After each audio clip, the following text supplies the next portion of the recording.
Quem está aí? Ah, são vocês. Entrem, fiquem à vontade. Tomem seus lugares e ouçam o Masmorra Cast, o podcast do blog masmorrenótica.blogspot.com. O assunto de hoje é cinema asiático.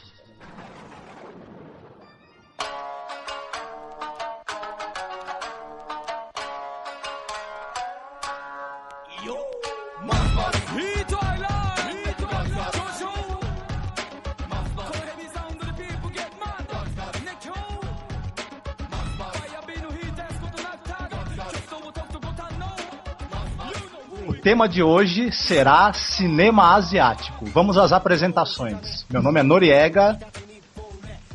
Noriega de quê? Faz o que da vida, cara? Eu não faço nada, eu só fico gravando podcast com os amigos. Você não falou que ia falar que era vendedor de pastel, cara? Mas não se fala isso ao vivo, né? O cara falou pra mim que ia falar que vende pastel na frente do cinema de arte, mora? Eu ia comprar o pastel. É fake Droga. Até a morte, cara. Então, manda aí, pessoal. Eu sou a Angélica. Eu idealizei essa ideia do podcast sobre cinema de arte, né? Porque, olhando o que tem por aí na mídia, eu acho que não é um assunto muito explorado, né? Bom, meu nome é Marcelo, eu sou estudante de cinema, né? Eu faço roteiros também, já fiz alguns filmes. E no momento eu tô trabalhando também em casa, vivendo esse momento muito internet, Twitter, Facebook e tal, que eu tô achando barato, mas não deixo de estar trabalhando nos meus projetos. Pretendo ainda fazer vários filmes aí durante a minha vida. Ah, então depois tu fala pra gente o que você já fez e quais os trabalhos e tal. Tá, falo sim, claro. Fala aí, meu querido Daniel. Bom, meu nome é Daniel, sou técnico de informática, não estou trabalhando, tá? Então, e estudo, faço mecatrônica, só que estou de férias agora por causa da gripe. A gripe suína, né? É. Só tem suína, né? Tem a equina também. Gente. Vai lá, cafeína. Bom, olá, prazer estar aqui no Masmorra Cast. Eu sou a Cafeína e eu venho do Pauta Livre News, que é um podcast que me convidaram exatamente pelo mesmo motivo que me convidaram aqui, por não saber nada sobre nada. E o meu blog pessoal é o www.bebendo.com.br. E entrando na temática aqui de todo o podcast, primeiro eu quero agradecer pelo convite, e segundo dizer que eu sou a Cafeína, eu sou delicada como um bonsai, mas na cama eu sou um hentai. Legal. Então, a gente vai começar por onde? Ajuda aí, Noriega. O que é cinema asiático? Claro, cinema feito na Ásia. E qual é a diferença desse cinema pro cinema nosso aqui do Ocidente? Cinema americano, cinema europeu, etc. Certo. Boa pergunta, hein? Eu ia fazer essa pergunta agora. Não, eu vou fazer o seguinte. Valendo agora, 1 milhão. Então eu vou fazer o seguinte, eu vou perguntar pro pessoal, a princípio, tipo assim, quando vocês pensam em cinema asiático, isso remete o que exatamente? Qual a ideia que vem na cabeça? É Kung Fu? Sei lá, cara lutando com xícara de chá na mão? O que pinta? Jack Chan. Bom, acho que várias coisas vêm de cara, né? Uma que são assim, os filmes de terror ultimamente que ficaram muito em voga, fizeram muito sucesso ao redor do mundo. E também, no meu caso particular, vem muito o nome de um diretor, que é o Akira Kurosawa, que tem assim, filmes sempre com a temática oriental, falando de samurais, e mostrando um pouco a vida lá do Japão, que assim, pra gente aqui no Ocidente, pelo menos pra mim, é uma coisa muito interessante, né? Porque é muito, assim, é bem diferente do que a gente está acostumado de ver, né, por aqui. Certo. E você, Daniel?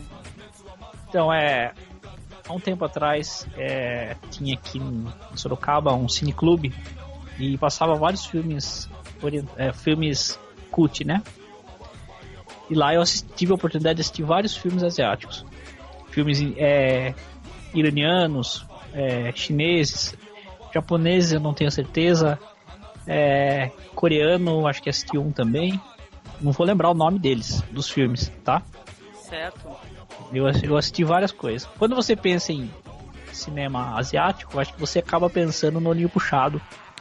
Quer dizer, japonês, chinês, né? Fica mais ou menos nessa.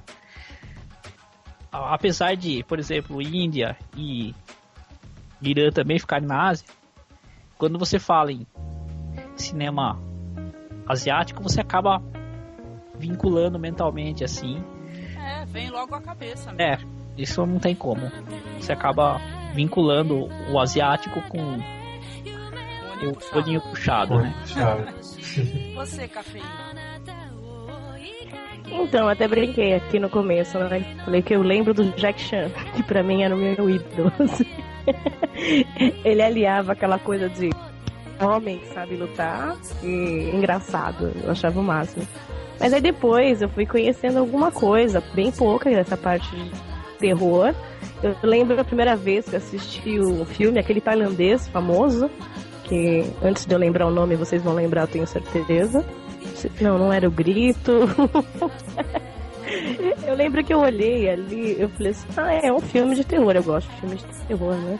Era Espíritos, não esqueça, Espíritos, a morte está ao seu lado. Esse filme é muito legal. E eu olhei ali e falei assim, deve ser bacana. Eu nem vi de onde era, eu entrei, aquela coisa que falando do cinema.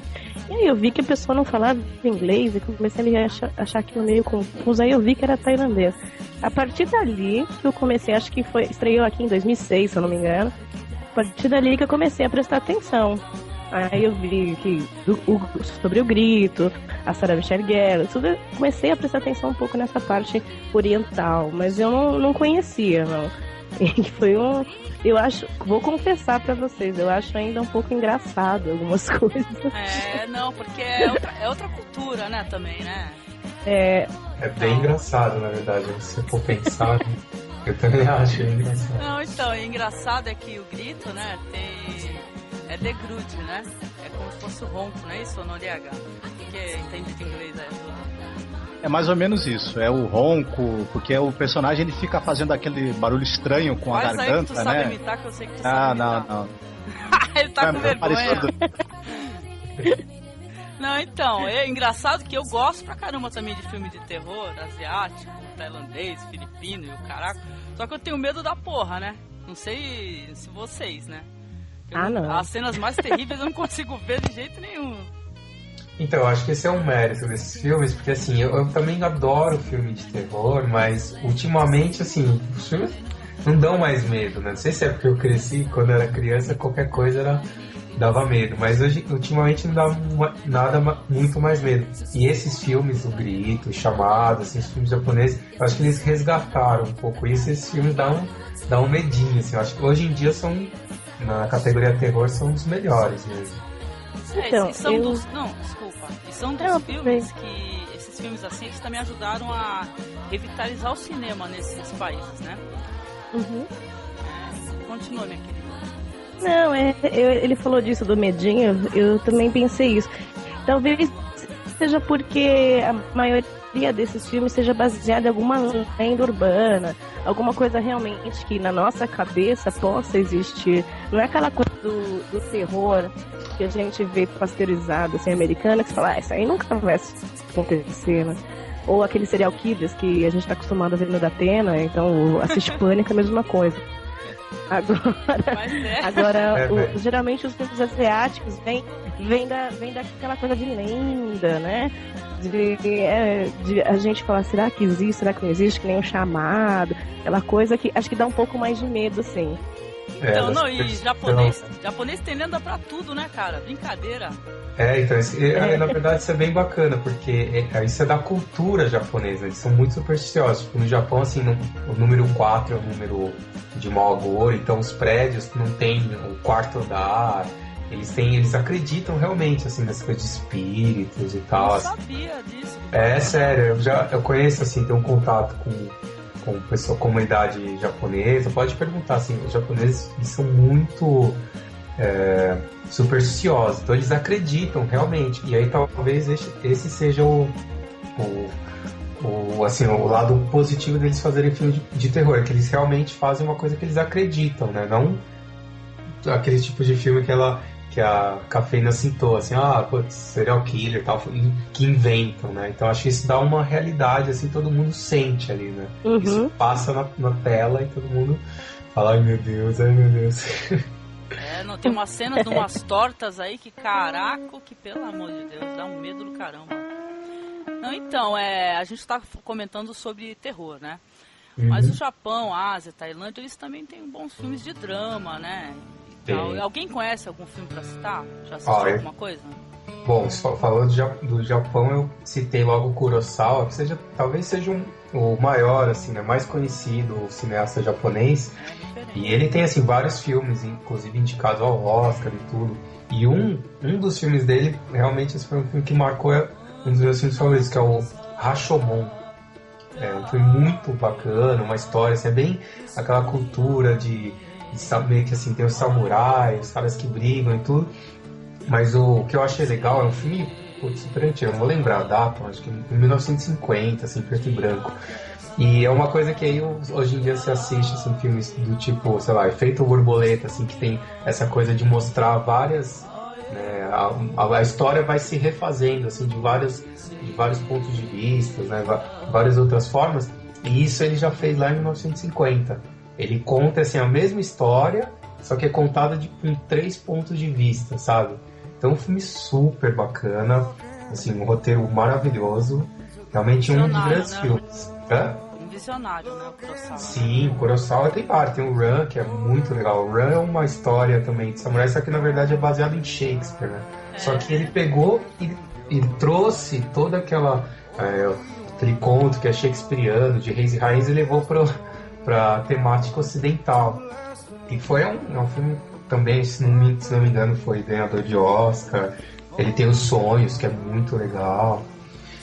Então ele tem muitos bons filmes também a não ser terror, né? Assim, do drama e tal.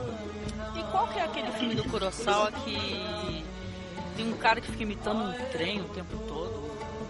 Do Descaden. Do Descaden, né? Eu assisti isso daí. É muito louco esse filme, cara. É um rapaz, né? E ele tem problemas mentais e tudo, e ele imagina que ele é um condutor de trem. Então todo dia de manhã ele veste a roupa e vai trabalhar dirigindo um trem imaginário. E a mãe dele, é interessante que ela embarca nesse sonho dele e ela age como se realmente ele trabalhasse nas vias férreas lá da região. Não, o filme é muito legal, eu lembro desse filme. Muito hilário. Tarso, Kadori e Felix. Esse Kurosawa é o dos 7 Samurais? E depois fizeram uma refilmagem americana. Qual é o nome mesmo? 7 Homens e um Destino. Isso, 7 Homens e um Destino. Esse eu conhecia por causa disso, lógico, né? Pelos mais famosos, porque eu não conhecia tão bem, assim. Mas é bacana, eu acho a ideia dele bem bacana. E você, Daniel? Tem uma coisa assim também, ele talvez é o diretor japonês assim, que mais viajou, né, mais conhecido, porque tem uma história, assim, o pai dele, quando ele era criança, levava ele muito ao cinema. E cinema sempre foi, em qualquer lugar do mundo, o cinema americano é o que predomina, né? Então ele cresceu assistindo muitos filmes americanos também. Então por isso que ele tem um pouco dessa, sabe, assim, de já passa um pouco, ele sai daquela coisa mais hermética de ficar só. Por exemplo, tem um outro diretor que é o mais premiado lá no Japão, que é o Ozu. Yasujiro Ozu chama ele. E só que ele é muito pouco conhecido, porque ele fica muito na temática japonesa. Os filmes são, ele pra lá eles gostam, né? Mas não viaja. Então isso talvez tenha contribuído para essa coisa do Kurosawa ter expandido barreiras, né? Passado as fronteiras do Japão. E o Daniel assistiu um filme também, Daniel. Qual foi o nome mesmo que você falou pra mim? Um drama? O qual deles? Você falou pra mim de um drama que você assistiu, que você gostou pra caramba. Não sei se foi Adeus Minha Concubina. Esse foi um deles, né?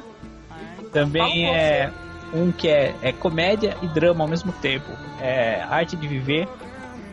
É o filme de Taiwan, dirigido por Ang Lee. Não sei se vocês já ouviram falar. Esse diretor é fantástico. Eu não assisti esse filme. Ganhador do Oscar. O Ang Lee é o diretor daquele... Brokeback Mountain. Segredo da Montanha. Muito legal também. Infelizmente é diretor do Hulk também, né? Mas deixa pra lá. Tem que dar uma Abafa. cagadinha, né?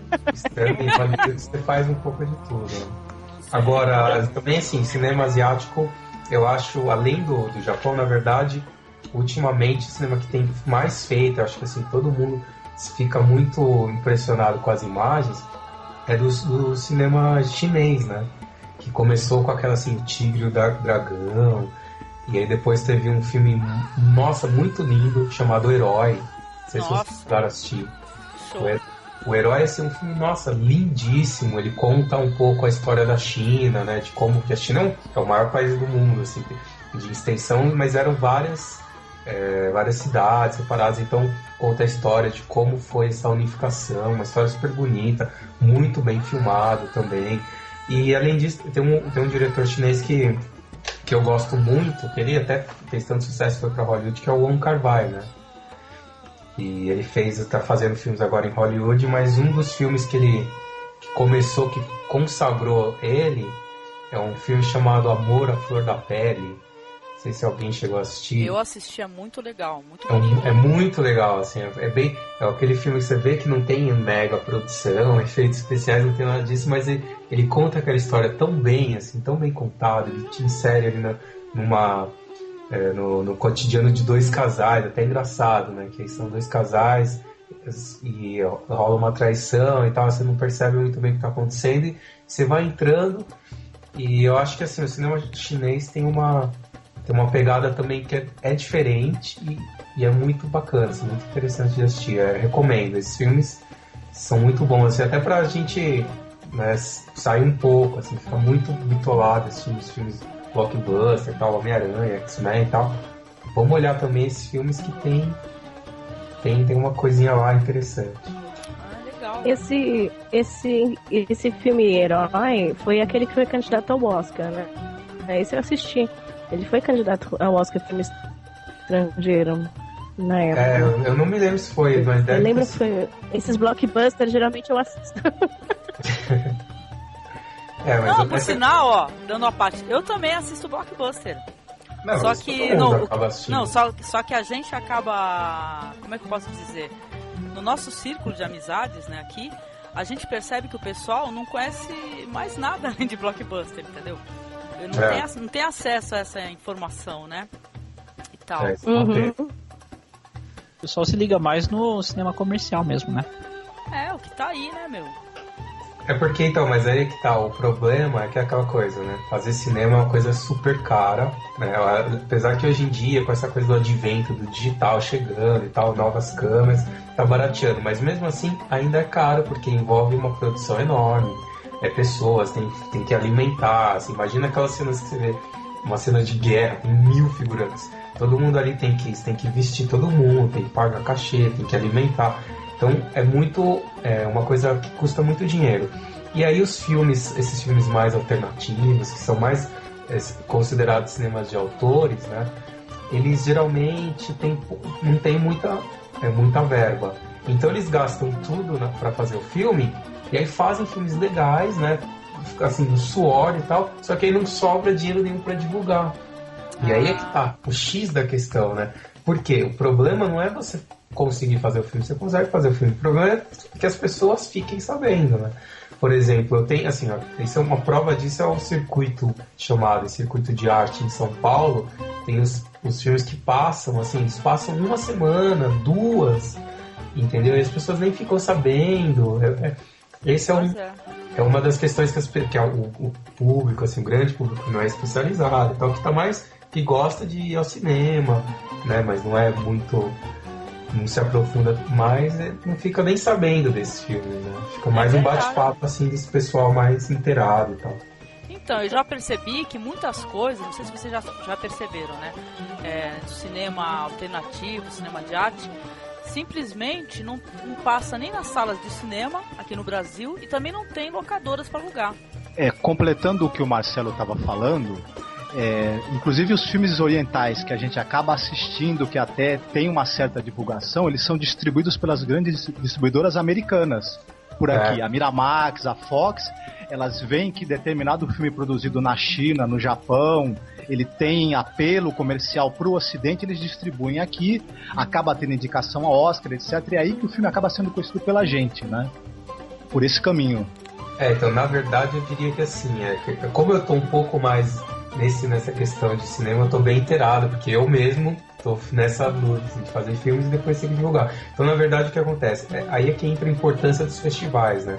Porque o que faz essas produtoras internacionais, como você falou, Miramax, mesmo Fox, Columbia, comprarem esses filmes? Eles compram os filmes que se destacam nos festivais. Existem festivais, né, no mundo todo, aqui no Brasil, como festivais de Gramado, festival de Brasília, e tem festival de Cannes, festival de Berlim. Então, o que acontece? Você, para se inscrever no festival, não basta, assim, você não paga nada. E aí, sendo o seu filme reconhecido, ganhando algum prêmio, aí chama a atenção, entendeu? Então, um pouco por aí, assim, se você hoje em dia tem vontade, quero fazer um cinema e quero que seja distribuído, você tem que conseguir que seu filme que vá bem em algum festival, entendeu? E aí ele começa uma carreira, né? Vai no festival aqui, ganha um prêmio ali, ganha um prêmio ali, e aí esses produtores estão só de olho nisso. Quem são esses filmes que estão apintando? Eles vão lá, compram os direitos e aí distribuem internacionalmente. É um pouco assim que funciona o jogo, entendeu? Por isso aí tanta importância do Oscar. Só para vocês terem uma ideia, essa é uma informação meio que é legal de saber. Um filme, só ao fato de ser indicado ao Oscar, já aumenta assim, coisa de 10 milhões de dólares a arrecadação dele no mundo. Porque, por exemplo, todo mundo aqui gosta de ir ao cinema e tal. Aí chega lá, você tá no cinema, tá passando filme A, B, X e tá lá um indicado ao Oscar. Qual que você vai ver? Eu vou ver o indicado ao Oscar, né? Todo mundo tem mais curiosidade, né? Porque inclusive os atores e as atrizes também. Se eles recebem indicação, o cachê deles sobe, né? Uhum. É bem mercado mesmo. É bem por aí. Claro que o Oscar é o mais visado, mas existem vários. E esses atores também de filmes orientais, quando eles acabam tendo seus filmes exibidos em festivais, os filmes são comprados e distribuídos, eles são indicados a prêmios, etc. Eles acabam ganhando também convites para participarem de filmes no mercado americano, europeu, etc. Né? A carreira deles acaba tendo um outro rumo, inclusive. Isso acontece também com os diretores, o próprio, por exemplo, o Fernando Meirelles, né, o diretor nacional, tal, teve o grande sucesso que foi o Cidade de Deus. O sucesso foi tão grande, ele foi indicado ao Oscar de melhor diretor por esse filme, que aí chamaram ele fez aquele filme O Jardineiro Fiel, que já é uma produção internacional, você entende? Então funciona muito por aí, né? O festival fez um ensaio sobre a cegueira, né? O ensaio da cegueira também já tem dinheiro internacional. Nesses grandes... Pode continuar. Então, mas só falando dessa premiação, assim, que eu não entendo bem como funciona, mas essas grandes premiações, eu sei que rola muita politicagem, assim, mas há muita dúvida ou não se especula mais essa coisa de indicação, de compra, porque o Oscar, né, muita gente ainda diz, né? Cannes também. Então, é que assim, o que acontece, essa é uma questão meio complexa, né, mas tentando assim resumir um pouco, assim, você tem que gastar dinheiro também para que seja indicado, mas não é que você está comprando, isso é ingenuidade achar que, sabe, que você também compra, não é assim, tanto que esse ano o Oscar foi dado para um filme que era considerado alternativo, um filme rodado na Índia e tal. O que acontece é o seguinte, que primeira coisa, são muitos filmes que são feitos por ano. Então, as pessoas que vão, os jurados, tanto do Oscar, o Oscar ele bebe um pouco no Globo de Ouro. Porque o Oscar, assim, não sei se vocês sabem, mas quem vota no Oscar são os membros da academia. Membros da academia quem são? São diretores, roteiristas, atores. Pessoas que geralmente quem é indicado ao Oscar, geralmente eles convidam para se tornar membro, e aí esses caras é que votam. E assim, roteirista vota em roteirista, ator vota em ator, diretor vota em diretor. Então, não tem um pouco essa coisa de que comprou. Porque são muitas pessoas, você não vai conseguir comprar todo mundo. E as pessoas também não se veem assim tão. Né? Apesar de a gente ver assim no capitalista, tudo não é muito por aí, entendeu? Eu acho que assim, você tem que gastar porque essas pessoas têm que ver o seu filme.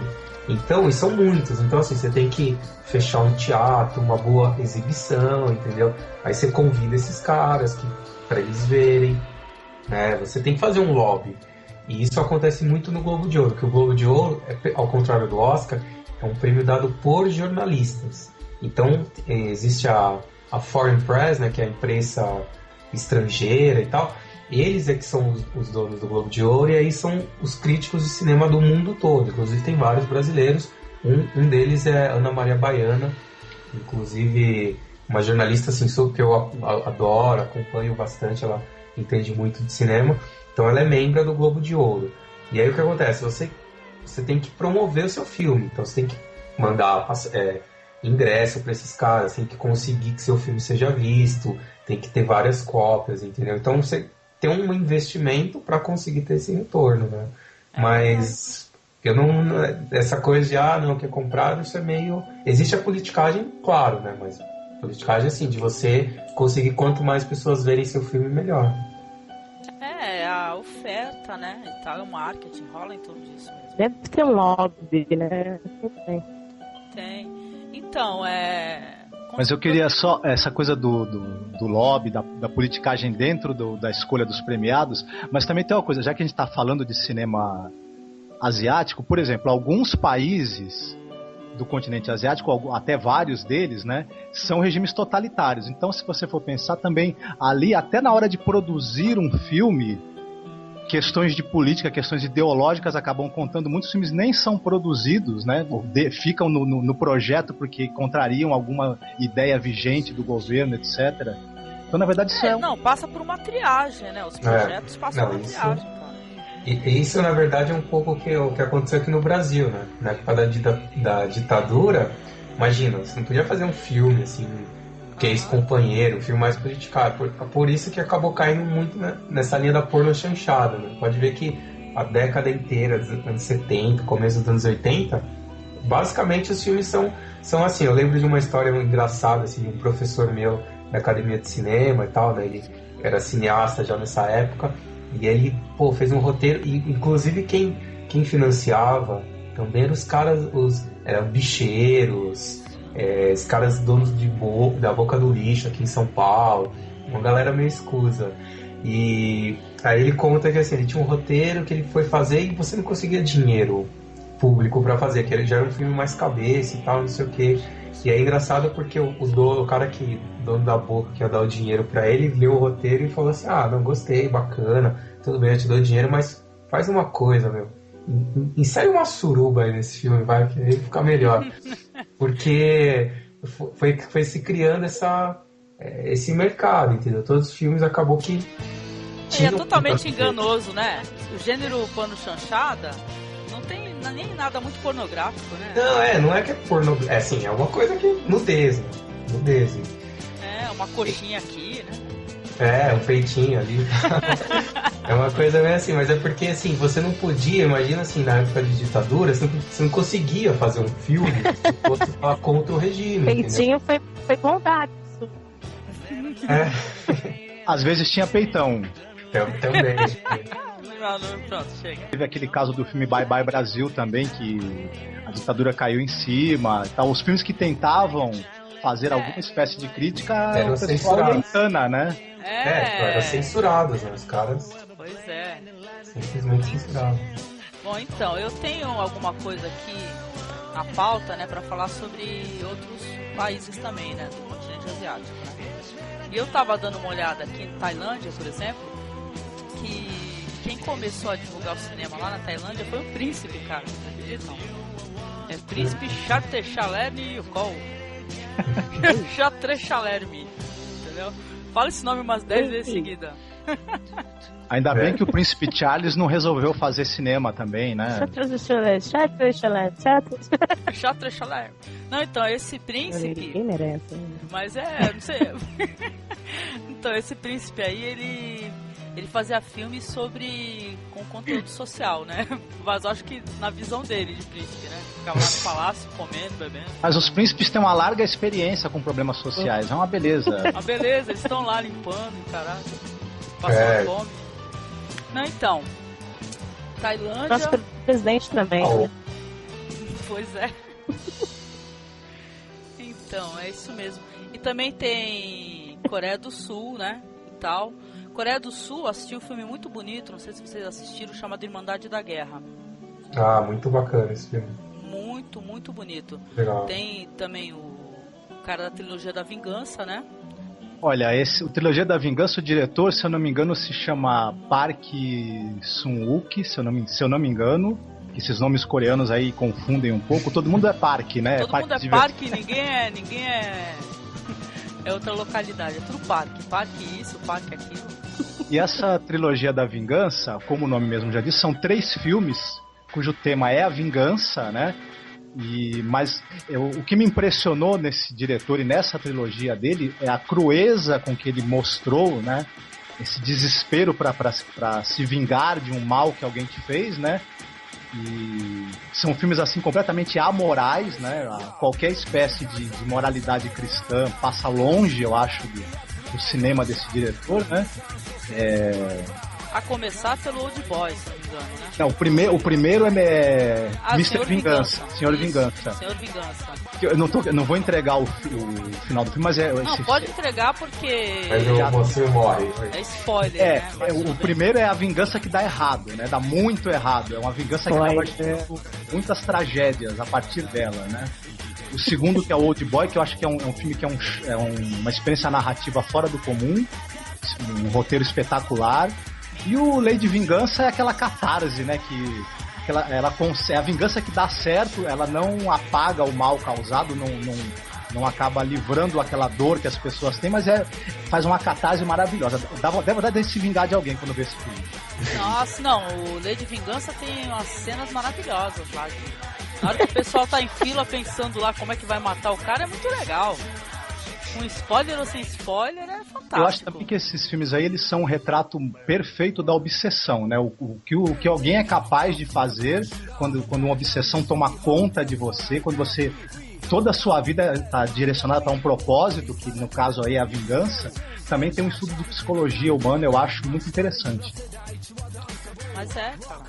É, muito bacana. Os filmes iranianos... Também conhecido como psicopatas. Mas é show. Essa trilogia da vingança é famosa pra caramba. Tal, porque é justamente pela crueza das cenas, né? Então, seguindo Israel. Alguém já assistiu alguma coisa de Israel aí? Não. Nossa, já que tá no continente asiático, né? Tá. Eu não me lembro. Eu assisti assim, do Irã. O Irã tem os filmes. Oi. O diretor Kiarostami, né? Que ele também tem alguns filmes interessantes e tal. E eu acho muito legal porque assim, você assistindo esses filmes você entra numa outra realidade, né? Um outro mundo que é muito, muito assim, distante do nosso. Por isso também eu acho que um pouco a dificuldade dos filmes iranianos, às vezes esses filmes mais assim, asiáticos também fazerem sucesso, é porque eles têm uma linguagem que é um pouco mais assim, os filmes são mais, né, contemplativos, então as cenas os planos duram mais tempo, né?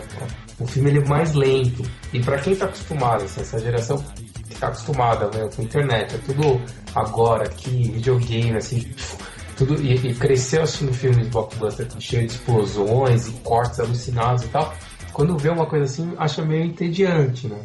Acho assim, porque eles têm uma outra maneira, uma outra maneira de contar uma história. De Israel, eu assisti um filme que na verdade é uma animação chamado Dança com Bashir, uma valsa com Bashir. Isso é legal. E é uma coisa interessante porque é um tema que está meio em voga agora, esse conflito na Palestina, entre judeus e palestinos, etc. E esse filme, ele é baseado numa história em quadrinhos, né? Que conta o massacre que aconteceu nas cidades de Sabra e Shatira, que o governo israelense teria contratado uma milícia para fazer um massacre nessas duas cidades, né? Como uma forma de retaliação ou mesmo de amedrontar a população da região da Palestina. Parece que o massacre teria sido ordenado pelo Ariel Sharon, né? Que na época era ministro da Defesa. E o filme... O Xaxá, o bom menino. O filme é narrado por um soldado israelense que participou do massacre, mas ele apagou completamente da memória isso.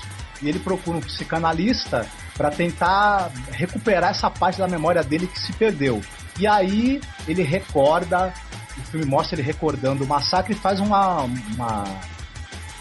revival disso, né, do que teria acontecido, de como foi, né? Eu achei bem interessante. A animação também é bonita. A animação é bonita e no final tem cenas reais, né, do que aconteceu, né? Não sei se você se recorda. Me recordo, tem as cenas das pessoas, do massacre, dos mortos. Incrível, montanha de corpos. Isso.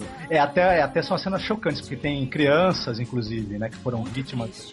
Foram, se eu não me engano, quase 5 mil pessoas massacradas na época. Mas são filmes assim que levam a gente a uma reflexão, né? Por isso que eu gosto de conhecer o cinema mundial por causa disso, porque além de cada cultura ter uma maneira de contar uma história, eles são filmes que levam a gente a uma reflexão, né? Tem comédia, tem trash, mas também, né? Sim. Tal. Então, eu deixei aqui em pauta aqui pra cada um de nós falarmos sobre qual filme que nós indicaríamos, né? Pra outra pessoa que estivesse escutando esse podcast. Bom, acho que eu já acabei falando, né? Mas um que eu recomendo muito é o do Kurosawa, Rashomon. Assim, interessante esse filme, eu comentei já que ele é uma mesma história, só pra todo mundo entender. É uma história que começa uma chuva e tal, e aí tem um mendigo, um professor e um padre, assim, sentados, e aí chega um cara assim contando, nossa, eu vi uma coisa muito surpreendente, e aí todo mundo, o que foi que você viu? E aí ele começa a contar uma história de um assassinato. E aí, conforme ele vai contando, ele tá tentando descobrir o que aconteceu. E aí depois a história é contada uma versão pelos próprios personagens. Então, a mesma historinha, se você vai logo no início do filme, você já sabe o que é o filme, qual é a história, e aí depois você vai ouvir a mesma história, só que do ponto de vista das pessoas que estavam envolvidas, né? Então seria do suposto assassino, do que foi assassinado, e tem uma mulher, que é uma história assim, 2 homens e uma mulher. E assim, é muito interessante, olha só como ele foi genial, né, o Kurosawa. Cada um, quando está contando a sua versão, né, os que participaram ali do evento, cada um tem a atitude mais nobre, sabe? Assim, então o filme, a temática do filme, assim, se você for ler no subtexto do filme, nas entrelinhas, o filme fala de mentira e verdade, né? O que é mentira e o que é verdade. Porque as pessoas... E aí entra numa reflexão muito profunda mesmo, assim, claro que aí fica para cada um que assistiu o filme. Porque até que ponto a gente se engana, né? A gente mente para nós mesmos e nós enganamos os outros e tal. Então é muito bacana você ver essa questão da moral nesse filme, né? E, enfim, além desse, só para mais um, que é do Kurosawa, ele tem Run, que é maravilhoso, mas tem um que é muito legal, que é chamado Sonhos. Na verdade, são vários são curtas-metragens que ele...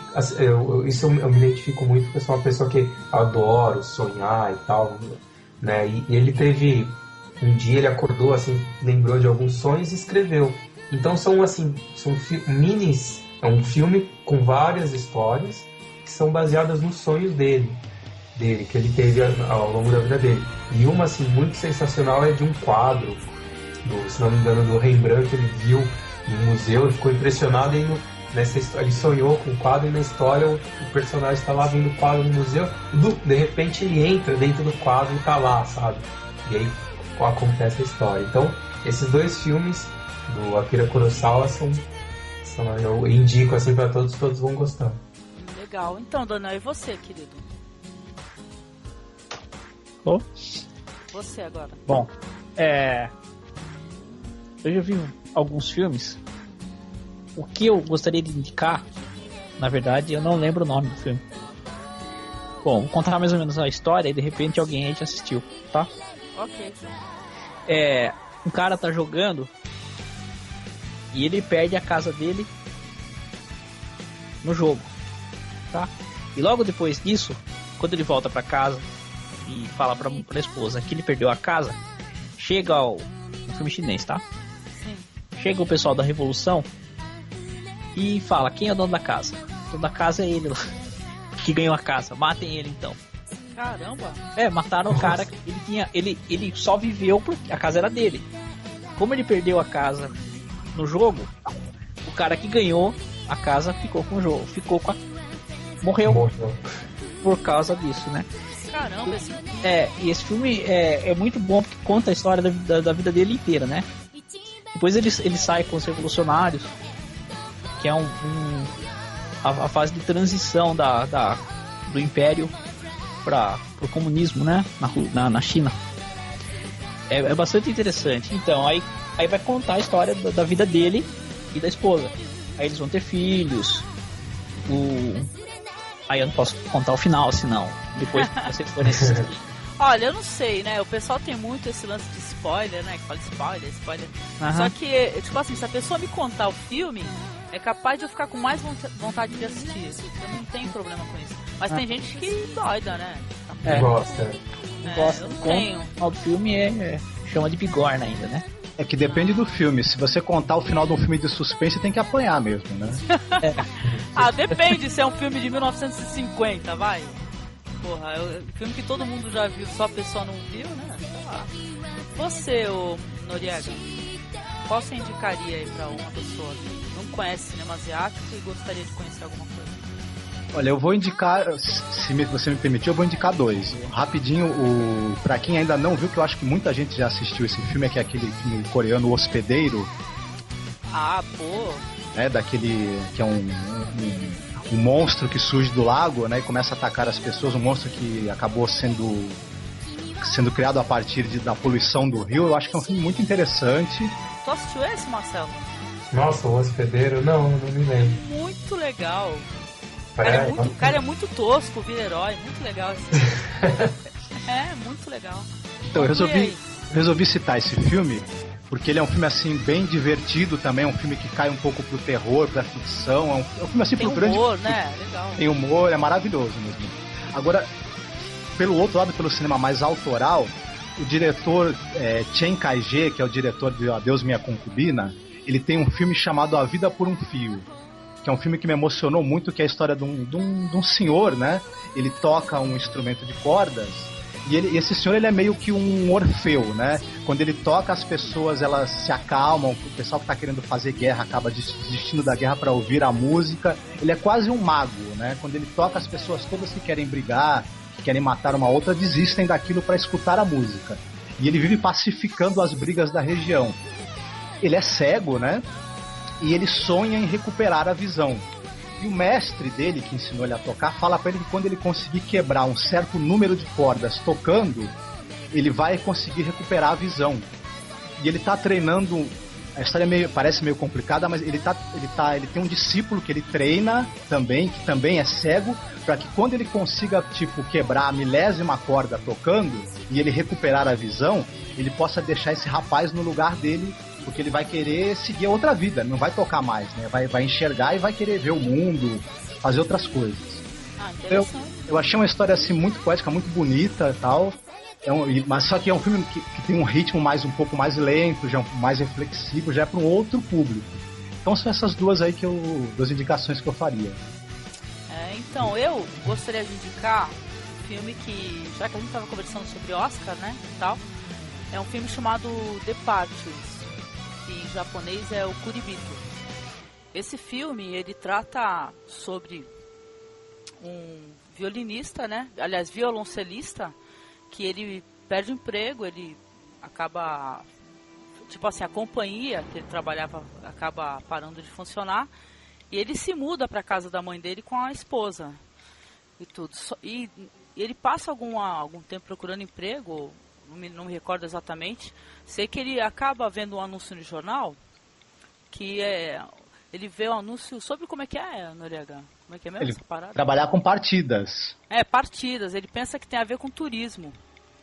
E ele vai lá fazer entrevista com esse senhor, que é o proprietário, e o homem, sem ver o currículo dele nem nada, ele chega e fala assim, você está contratado. Aí ele fala pro velho assim, pô, mas o senhor não viu meu currículo nem nada, como é que o senhor sabe se eu sirvo pro serviço? Ele falou, olha, como não vem ninguém procurar esse serviço, você pode começar amanhã. E é um bom dinheiro que ele oferece, tudo. E esse lance dos partidas, né, tem a ver com partidas desse mundo para o outro, né? E como esse povo, na cultura deles, eles têm uma relação com morte que ao mesmo tempo é muito mística, mas eles têm um horror a lidar com os cadáveres, né? Ele mesmo começa a rejeitar, mas depois ele vai se interessando, vai aceitando. O filme tem uma temática muito bonita, o filme é muito lindo, vale a pena, porque eu acho que ele não ganhou à toa, né, como melhor filme estrangeiro, e ele é altamente recomendável. Fora uma trilha sonora maravilhosa também. E, bom, já que você foi edição, depois onde que vai estar em qual site? Então, eu tô montando um blog muito tosco. Não, tudo bem, tô aprendendo. E eu vou postar nesse blog, que a gente deu o endereço, depois a gente vai repetir, etc, né? Ah, bacana. E então, mas Pronto, voltou a cafeína. Voltou, né? Então, a princípio a gente vai postar no blog, mas depois vamos ter um site e tal. E se você puder divulgar, também ajudar. Claro, não, bacana. Eu tenho um blog também, eu vou colocar lá, fica bacana. Então, e você, Cafeína, qual filme que você indicaria pra alguém que nunca assistiu nada em cinema asiático? Gente, eu só posso falar desse primeiro que eu vi e não sabia nem que era tailandês, né? E eu gostei exatamente pelo que eu falei no começo, assim, essa coisa de lenda, de ver um espírito encostado nas costas dela e achar que isso pode acontecer mesmo. Puta, é um pouco encanar. Então, e você dá uma encarnada, né? Oh, meu Deus. Tá encarnado.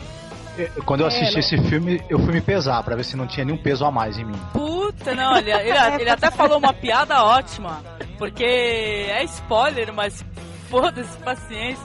Cara, o cara fica se pesando e o cara tem uns 70 quilos, só que ele vai se pesar e tá com 90, sei lá, 100. Porra, meu, tem uma pessoa pendurada no cara, malandro. Que é isso? Aliás, foi uma boa desculpa pra eu não achar que eu tô gordinha, né? Eu tô com encosto. Não, aí o Noriega fez uma piada aí, Noriega. Qual foi mesmo? Eu não lembro direito, mas eu sei de uma coisa. Esse filme, ele deu uma ideia de montar um spa com exorcismo. Nossa, que ideia maravilhosa. É? Vai encher desses pessoal que curte, né? Sadomasoquismo, o pessoal vai... Isso, se você fosse pesar e você tiver com 100 quilos a mais do nada, sem motivo aparente, venha para o nosso spa com exorcismo que a gente tira isso daí. Pois é. Então, prosseguindo aqui, a gente reparou que no Brasil, eu acho que no inteiro, né? Dependendo, tem país eu acho que não. Mas animes e mangás são coisas que o pessoal... A gente já vê que o pessoal faz muito cosplay por aí. O pessoal anda lendo mangá, tá começando a ter o hábito de ler mangá, né? E tal. O que vocês gostariam de falar sobre isso, sobre os otakus, sobre os mangás? Eu que sou convidada, tenho que perguntar pra vocês se alguém aqui é otaku e faz cosplay. Depois eu tiro o sarro. Eu não faço, cara. Mas eu assumo, eu gosto muito de anime, eu leio mangá também. Eu já me vesti de Sailor Moon. Sailor Moon? Coisa fofa, Sailor Moon de barba, bigode. Não, mas tirando brincadeiras à parte, à parte eu não faço, tá? Mas eu admiro, viu? Teve um campeonato agora, recentemente do Japão, né? E eu acho que é um barato, assim. Eu não vejo porquê, assim, a galera curte, deixa a galera curte. Cada um na sua, né? Que nem os trackers lá, né, cara? E aí, Pois Daniel? Eu adoro anime, né? É uma... Você tem um anime aí pra sugerir aí? Anime? Ah, tem vários. Tem um anime que fala mais ou menos do que vocês estavam falando aí do peso a mais, que é o chamado História de Fantasmas. Tem um episódio em que um fantasma se pendura na menina. Ai, cara. Tô até olhando pro lado aqui pra ver se não tem uma tortinha saindo pela janela. Ai, meu Deus. Só que a história é mais ou menos assim, né? A moça é atropelada e o motorista tenta salvar a moça, mas quando vê que ela tá morrendo, ele fica com medo de ser processado e larga ela lá mesmo. Olha só, só que a aliança de noivado dela fica dentro do carro. E aí ela, o bicho pega. Aí ela começa a assustar o povo, né? Aí, como no Japão a ideia de que o adolescente e crianças vão salvar o mundo, né? Não sei se vocês já perceberam isso. Né? Pelo menos nesses animes aí, né? Então, aí... Naruto e o caralho. Quatro adolescentes vão tentar descobrir o que é que tá acontecendo. Aí eles descobrem que vão na casa da moça, porque uma das amigas deles tá com uma marca de como se estivesse enforcando ela, né? Na verdade esse fantasma tá matando ela, né? Isso é só um desenho, quer dizer, mas dá um clima meio... Não assisti esse anime, cara. Nossa. Sonhar com essa porra hoje. Puta, não, é um anime assim, tipo assim, os desenhos são... Os personagens, os protagonistas são mó bonitinhos, entendeu? Sim. Mas dá um medo, cara. Sabe? É muito estranho. Mas eu admiro muito o mangá, sabe? Outro dia eu nem conhecia muito e tal, mas eu fiquei sabendo, fui me inteirando, assim, pesquisando na internet, que lá no Japão, o que é legal é que, assim, as pessoas que fazem mangá, elas fazem, assim, tudo, né? O cara, tipo, ele concebe a história, desenha. Então, eu acho por isso que tem uma autenticidade, faz tanto sucesso, né? Porque não é uma coisa assim que é voltada para ser mais comercial. As pessoas... Não, e nem é exatamente para as crianças, porque o mangá no Japão, todo mundo lê. Então adolescentes, adultos. Tem mangá de tudo quanto é gênero, né? Ele é produzido para... Ia falar até como é que chama? Que é uma coisa que virou, né, impressionante como se divulgou também, hentai, né? Que é essa coisa de desenho erótico. Você fala, nossa, quem poderia imaginar? Só os japoneses mesmo. Ah, engraçado. Eu conheço, hentai eu conheço. Então, engraçado, né? Só pra sublinhar o que ele falou, né? O engraçado é que o hentai, ele é aquele desenho assim extremamente pornográfico, que rola de tudo, né? Tem de tudo quanto é gênero, né? Tem sadomasoquismo e... Mas é mentiroso. Escatologia. Não, mas o filme pornográfico japonês... Como todo filme pornográfico é mentiroso. Não, eu digo que o hentai é mentiroso porque nos desenhos de hentai, nos mangás de hentai, japonês tem pênis grande. É mentiroso. Pronto, vamos receber e-mail de japonês xingando agora. E elas têm peito grande, né? E elas têm peito grande e bunda também. Isso não é assim, não. Não, então, eu ia só citar que é o seguinte, nos hentais aparece de tudo, né? Só que se você for ver um filme pornográfico japonês, eles colocam os pixels, cara, nos órgãos sexuais, entendeu? Eles não permitem que veja. Mas com órgãos daquele tamanho tem que pôr pixel mesmo, viu? Tem pixel no bagulho, os quadradinhos assim. No caso não foi muito, né? Muitos pixels. Não é pixel. Mas olha só, cara. Isso é... Maldade. É bom porque o papo tava muito sério. Pois é, e tem os live action, né? Porque eu não sei vocês, eu assisti o Lobo Solitário, a série antiga, e outros live action também, né? Death Note, alguma coisa, e muito legais, né? Principalmente o Lobo Solitário. Quem talvez pudesse falar com mais propriedade sobre isso é a Noriega, né, Noriega? Fala um pouco sobre o Lobo Solitário, você que assistiu, acho que 2 temporadas. Então, eu gosto muito do mangá do Lobo Solitário. Ele foi publicado aqui no Brasil na íntegra agora, finalmente, né? Depois de quase, acho que 15 anos de espera.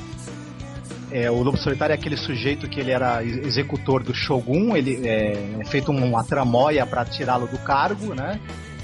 a esposa dele é assassinada e ele e o filho começam a trabalhar como assassinos profissionais, né? Pra tentar reunir dinheiro. Pra fazer... que é um bebê, né? O filho Isso. dele é um bebê. 3 anos, o Daigoro, né? O filho dele de 3 anos, ele usa o filho também nas missões de assassinato dele, para ele poder se vingar dos causadores da queda dele dentro do shogunato, que foi a família Yagyu.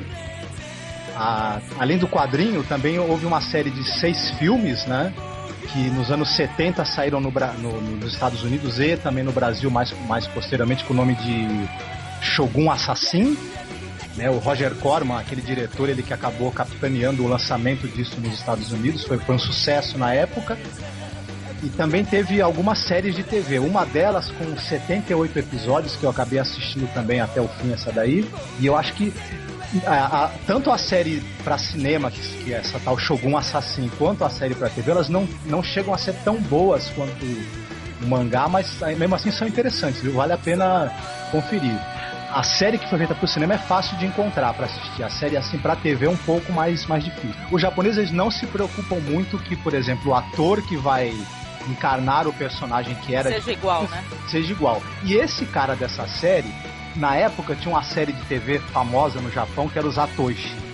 E esse cara é irmão do ator principal da série. Então foi meio que uma marmelada, assim, pra ele conseguir. Cabide de emprego, né? Foi um jabá, né? Nepotismo, né? Isso, nepotismo aplicado aí ao cinema. Mas cara. Pode ver que o japonês que era o dono lá era bigodudo, pode ver. Aí pra justificar o nome absurdo, né, do blog e tal, eu coloquei aqui uma indicação sobre um filme erótico, né? Não sei se vocês já ouviram falar sobre o Império dos Sentidos, que é de 76. O diretor é Nazija Oshima. Então, esse diretor, ele fez um filme também chamado Tabu, e fez um filme com David Bowie chamado Fúrio, Nome da Honra. E esse filme, ele trata de temas também, pra época, né, o filme de 76, até meio pesados, né? Tem umas cenas de sexo fortes e tal, tem cenas envolvendo pompoarismo, ovos, galinhas, caraca, asfixia. Ovos? Não, tem ovos, cara. Que é relacionado ovos de quem? De quem? Ovo de galinha. ovo, pô. Então, e asfixia. O ovo vai parar num lugar aí não muito recomendável. E tem a ver com pompoarismo, entendeu? A parada. Pesquisem depois o que é pompoarismo. Agora eu quero saber uma coisa. Se esse filme Império dos Sentidos foi ele que lançou a moda da amputação peniana. Moda? Peraí, essa moda não conhece. Porque não teve os lances aí, teve umas notícias na mídia sobre... umas namoradas abandonadas aí que chamavam o namorado pra fazer um revival e cortavam. Nossa. Não, e teve uma que fugiu com o pênis do cara, não deu nem pra implantar, mano. Sacanagem. Ainda bem que eu sou old fashion. Então, o diretor desse filme Império dos Sentidos, ele é roteirista e diretor. Ele está vivo, ainda tem 77 anos de diretor. E é um cara que, na época, ele é um cara também que... Ele até foi bem moderno, né? Porque nessa fase o cinema japonês não tinha muito isso, né? Recentemente ele também lançou um filme... Recentemente não, acho que uns 4, 5 anos atrás, que tratava de uma relação homossexual entre samurais. Não me lembro o título do filme agora. Não tinha isso, né? Samurai era tudo muito macho, né? Como é que era? Amor guerreiro, né? Amor guerreiro que eles chamavam, né? Ficavam muito tempo longe da mulher. Bem guerreiro. É que um pegava na espada do outro, né? Aí já viu, né?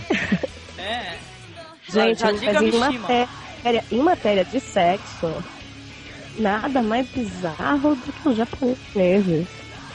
É incrível. Se você procurar alguma coisa, desde filme, hentai, qualquer coisa, na matéria de sexo, acessórios e fetiches, é um absurdo, assim. Eu até brinco, só podia ser japonês.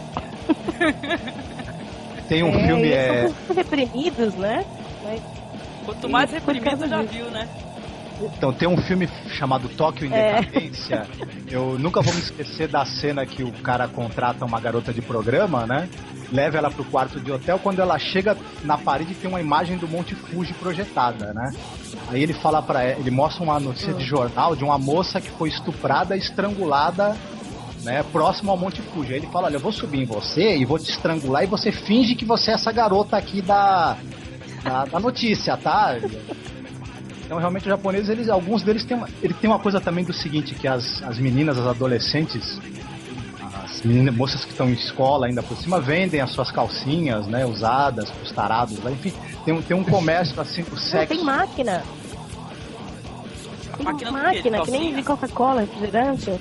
Isso, que nem Coca-Cola, refrigerante. É sério, juro por Deus que eu vi isso. Tem máquina, você põe a moedinha lá de R$1, de R$2, R$5 e calcinhas sujas com cheiro. Ai, que horror! Nossa! Eu quero saber se... O cara vai lá e compra. Mas será que tem mulher lá que vive só disso? A profissão dela é sujar a calcinha e botar na máquina? Eu procurei pra vender. Ai, caramba.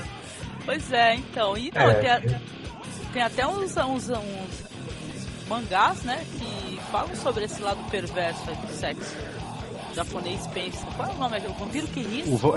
Tem um autor que é o Suehiro Maru, que ele é um autor de mangá, né, tal, e ele, nos quadrinhos dele, você tem todo tipo de perversão sexual, mas todo mesmo, estupro, coprofagia, tudo que você possa imaginar, né? Eu vi, é muito nojento, tá? E ele mistura isso com o terror, tal, mas é interessante, exatamente, porque por exemplo, esse quadrinho, O Vampiro que Ri, é um garoto, né, que ele acaba sendo vampirizado por uma vampira mais velha, né, ele vira tipo o discípulo dela. Só que tem uma coisa interessante, que nesse bairro que o garoto mora, tem um outro garoto que sonha em ser vampiro.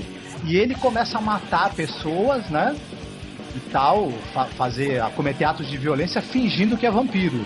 E acho que o ponto alto do quadrinho é a hora que esse garoto que começa a fazer assassinatos fingindo que é vampiro encontra o vampiro de verdade pela frente, né?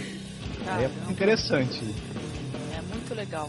Então, alguém tem mais alguma coisa pra falar antes da gente concluir? A gente comentou uma vez essa coisa de jovens, né? Da Mônica, da Luluzinha, todo mundo é jovem, gostosinha agora, né? Tem uns caras na internet que começou isso com lance japonês também, que eles cultuam isso como se fosse a Playboy deles, sabe? Esses quadrinhos. Aí a gente até brincou lá no podcast do Pauta Livre.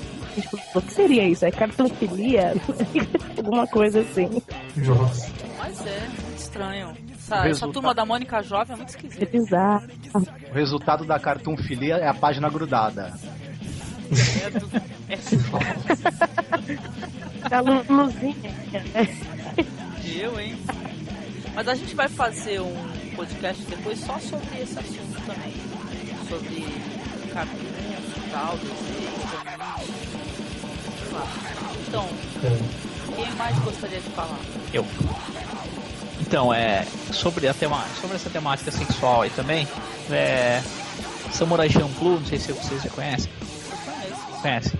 Tem um episódio que um holandês vai pro Japão e ele é gay e ele não é aceito na Holanda, né? E ele vai pro Japão exatamente porque no Japão, já naquela época, eu não sei exatamente em que época, acho que 1800, ele se sente aceito lá no Japão, né? Que a sociedade japonesa diz que tem até um livro que fala que aceita o homossexualismo. O tal do amor guerreiro, né? Aceita o homossexualismo. Quer dizer, diferente da cultura ocidental que não aceita de forma alguma, né? Ah, sim. Então esse livro é o Hagakure, que é um dos manuais de ética samurai. E ele realmente, o autor do Hagakure, que, se eu não me engano, não vou lembrar o nome exatamente dele agora, assim, não sei se é Miyamoto Tsunemoto, mas ele fala mesmo que a melhor forma de amor por um guerreiro samurai é amar outro guerreiro samurai, né? Ele que vai entender você, enfim, né? E esse personagem do Samurai Champloo, realmente, ele acaba lendo o livro Hagakure, né? E ele vai pro Japão e constata que realmente o homossexualismo dentro dos círculos guerreiros é bem aceito, né? Eu assisti esse desenho. O cara é um cara imenso, né? Grandão, né? Um cara. Esse desenho aí, o Samurai Champloo, ele é bem voltado pra comédia. Muito legal. Sim. Muito interessante. E você, Marcelo? Bom, deixa eu falar que quem quiser mais informações e tal, também tem um blog, né, que é o eu coloco lá um pouco das minhas referências, tem alguns dos meus filmes já estão lá para poder assistir, assim, curtas-metragens, que é direto marcelotavares.wordpress.com. Então quem quiser mais informações, trocar ideias, só entrar lá e aí mandar o seu recado. Eu queria também recomendar o podcast que a Cafeína está, né, Cafeína? Pauta Livre?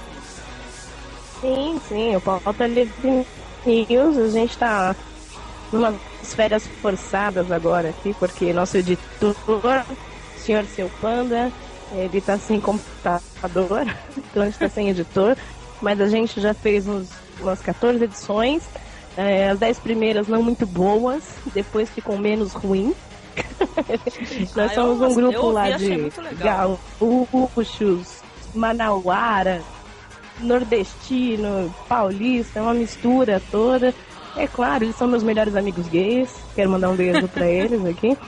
E dizer que eu pessoalmente tenho um blog chamado www.bebendo.com.br. No blog eu escrevo sobre comportamento, sobre sexo, sobre a vida, minha e dos outros, claro. E dentro do tema de vocês, deixar uma dica de uma música aí que eu achei muito engraçada pesquisando, para entender um pouquinho mais, para não parecer tão Sabrina Sato aqui no meio, né? Que é desses seminovos, que até apareceu a banda no Faustão. Eles têm uma música chamada Ela é Otaku, que é muito engraçada. Procurem no YouTube, tem um clipe e tudo. Ela é Otaku. Coloca, é muito bom, a música é muito engraçada. Foi de lá que eu tirei minha primeira frase de que eu sou delicada como um bonsai, mas na cama sou hentai. E agradecer a Angélica, principalmente, que é ouvinte do Pauta Livre, e me convidou, tá bem, eu sou totalmente nobre sobre o assunto. É um prazer conhecer vocês três. Espero que você possa participar outras Desejo vezes todo o sucesso do mundo e pode contar com a gente aí, que estamos juntos. Então, eu também quero agradecer. Com certeza, só me chamar, estamos juntos. Não sendo de manhã, porque eu durmo. Então, e faltou Daniel, já falou ou não? Não me despedi ainda.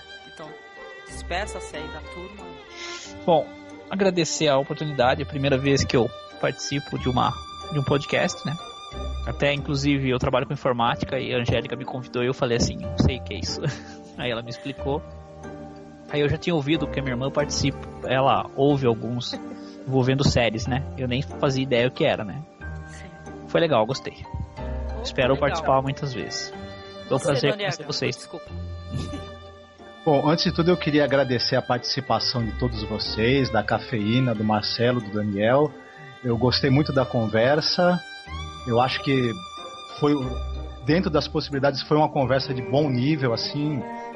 Fiquei contente de participar. Dentro das possibilidades, assim? Das possibilidades do pouco espaço que a gente tem. Obrigada, mano. Obrigada. Eu quis dizer isso, dentro do pouco espaço de ser um assunto assim que acho que nenhum de nós tem pleno domínio, etc.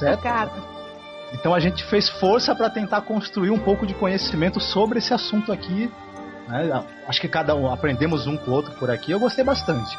Eu espero que a gente possa estar juntos aí nas próximas edições. Ah, legal, eu também gostei, agradeço a todos, Cafeína, Daniel, Marcelo, você e tal, e dizer que a gente vai continuar gravando, tentar pelo menos fazer um por semana. Quando vocês quiserem participar, o convite tá feito, e quem quiser escutar nossos podcasts, acessem lá o nosso blog, que eu vou postar lá. Mais pra frente teremos um site decente, por enquanto faltou logística, entendeu? Mas desde já agradeço e então um beijo, boa noite pra todos vocês, tá? Boa noite pra todos, até a próxima. Boa noite, até mais. Tchau, Marcelo, tchau, gente. Boa noite, tchau, até mais. Tchau.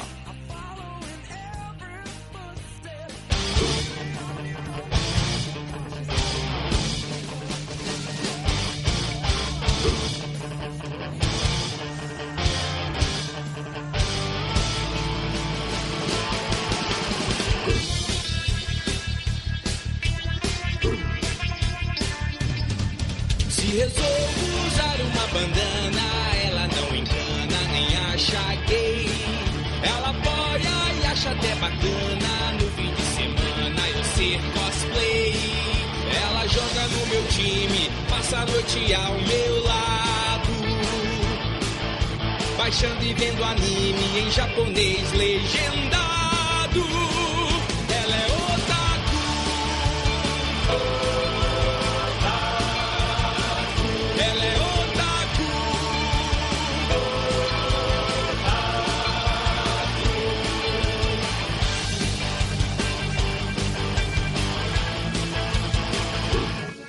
nos amamos no primeiro dia, notei que a guria era diferente. Quando vi que ela já sabia que manga se lia de trás pra frente. Eu sou tão sortudo, ela é tudo que sonhei. E o melhor de tudo, minha gata é Nisei. E é otaku, ela é otaku,